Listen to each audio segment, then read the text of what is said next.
Folks, the people of this nation have spoken.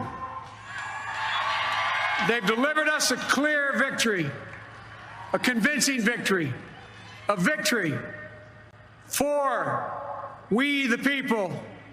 We've won with the most votes ever cast on a presidential ticket in the history of the nation. 74 million.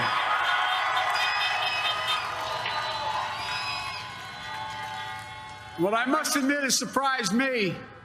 Tonight, we're seeing all over this nation, all cities and all parts of the country, indeed across the world, an outpouring of joy, of hope, renewed faith in tomorrow, bring a better day. And I'm humbled by the trust and confidence you've placed in me.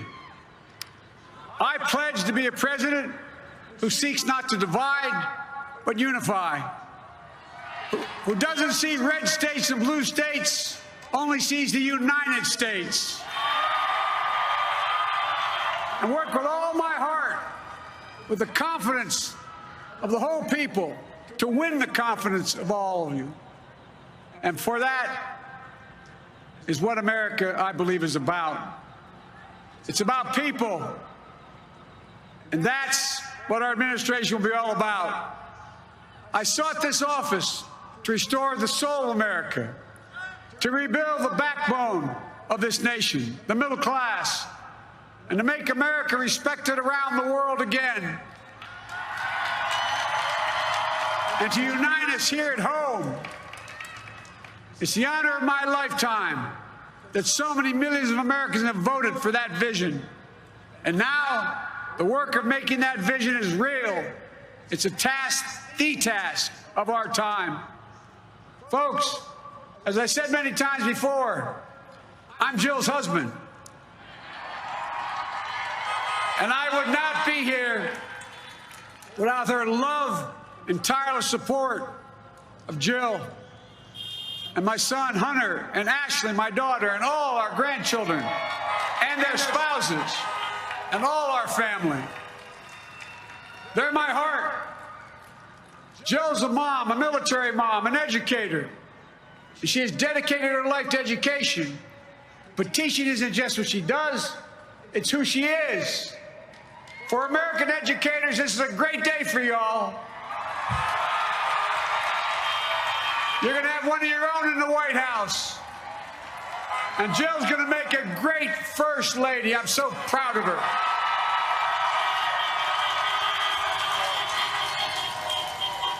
And I'll have the honor of serving with the fantastic Vice President who you just heard from, Kamala Harris,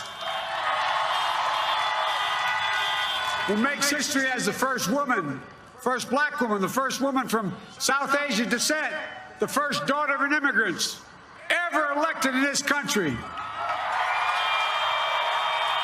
Don't tell me it's not possible in the United States. It's long overdue. And we're reminded tonight of those who fought so hard for so many years to make this happen. But once again, America's bent the arc of the moral universe more toward justice. Kamala, Doug, like it or not, your family, you become an honorary bride and there's no way out. All those of you who volunteered and worked the polls in the middle of this pandemic, local elected officials, you deserve a special thanks from the entire nation. And to my campaign team and all the volunteers and all who gave so much of themselves to make this moment possible, I owe you. I owe you. I owe you everything. And to all those who supported us, I'm proud of the campaign we built and ran. I'm proud of the coalition we put together, the broadest and most diverse coalition in history. Democrats, Republicans, independents, progressives, moderates, conservatives, young, old, urban, suburban, rural, gay, straight, transgender, white, Latino, Asian, Native American. I mean it, especially those moments, and especially for those moments when this campaign was at its lowest ebb. the African-American community stood up again for me. You've always had my back, and I'll have yours. I said at the outset, I wanted to represent this campaign to represent and look like America. We've done that. Now that's what I want the administration to look like and act like. For all those of you who voted for President Trump, I understand the disappointment tonight. I've lost a couple times myself. But now, let's give each other a chance. It's time to put away the harsh rhetoric, lower the temperature, see each other again, listen to each other again. And to make progress, we have to stop treating our opponents as our enemies. They are not our enemies. They are Americans. They're Americans. The Bible tells us to everything there is a season, a time to build, a time to reap and a time to sow, and a time to heal. This is the time to heal in America.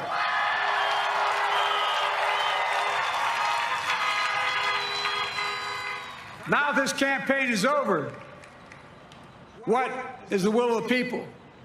What is our mandate? I believe it's this. Americans have called upon us to marshal the forces of decency, the forces of fairness, to marshal the forces of science and the forces of hope in the great battles of our time. The battle to control the virus, the battle to build prosperity, the battle to secure your family's health care, the battle to achieve racial justice and root out systemic racism in this country, and the battle to save our planet by getting climate under control, the battle to restore decency, defend democracy, and give everybody in this country a fair shot. That's all they're asking for, a fair shot. Folks, our work begins with getting COVID under control. We cannot repair the economy, restore our vitality, or relish life's most precious moments, hugging our grandchildren, our children, our birthdays, weddings, graduations, all the moments that matter most to us until we get it under control. On Monday, I will name a group of leading scientists and experts as transition advisors to help take the Biden-Harris COVID plan and convert it into an action blueprint that will start on January the 20th, 2021. That plan will be built on bedrock science. It will be constructed out of compassion, empathy, and concern. I will spare no effort, none, or any commitment to turn around this pandemic. Folks, I'm a proud Democrat, but I will govern as an American president. I'll work as hard for those who didn't vote for me as those who did. Let this grim era of demonization in America begin to end here and now.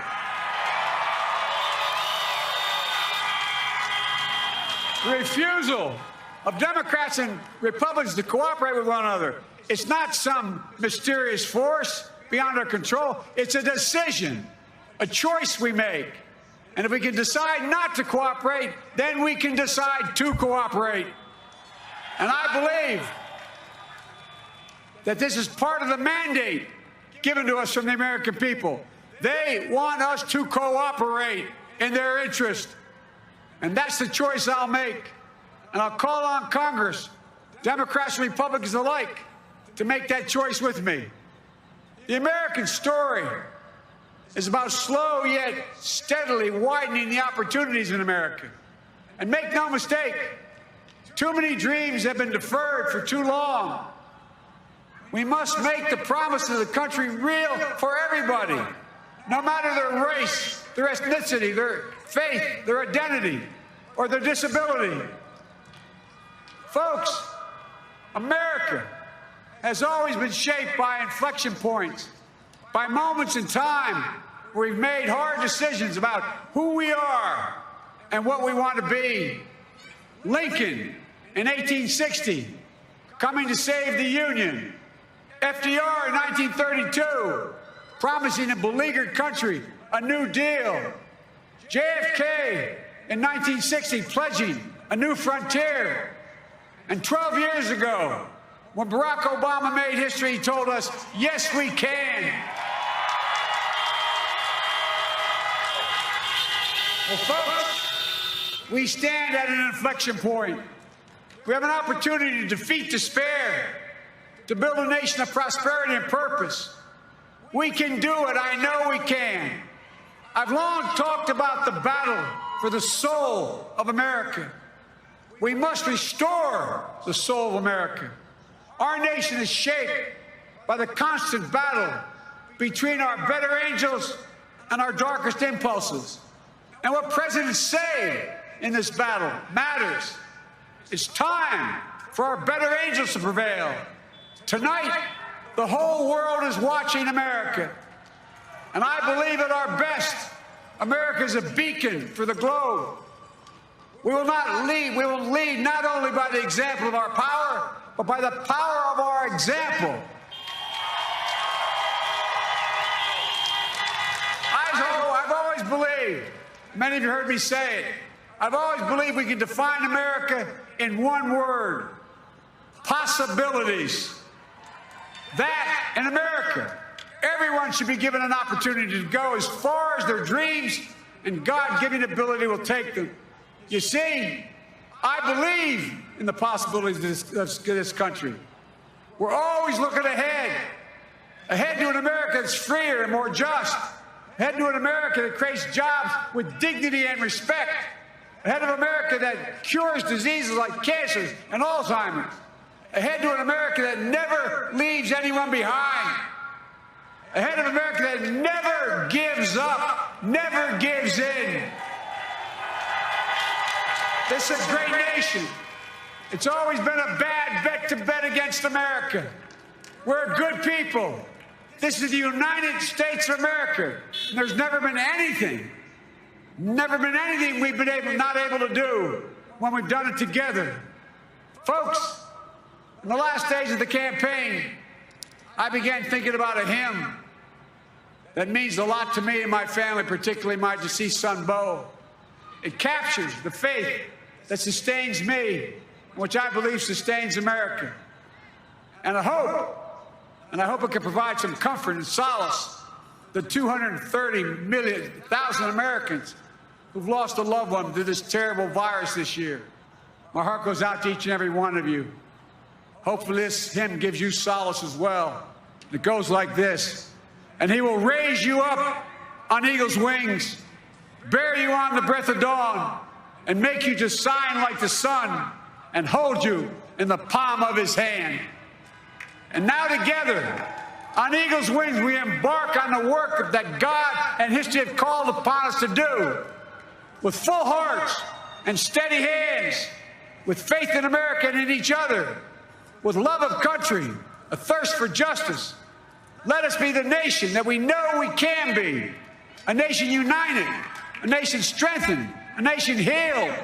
The United States of America, ladies and gentlemen, there's never been anything we've not been able to do. So remember, as our grandpapa used to say when I walked out of his home when I was a kid up in Scranton, he said, "Joey, keep the faith." And our grandmother, when she was alive, she yelled, "No, Joey, spread it. Spread the faith." God love you all. May God bless America, and may God protect our troops. Thank you, thank you, thank you.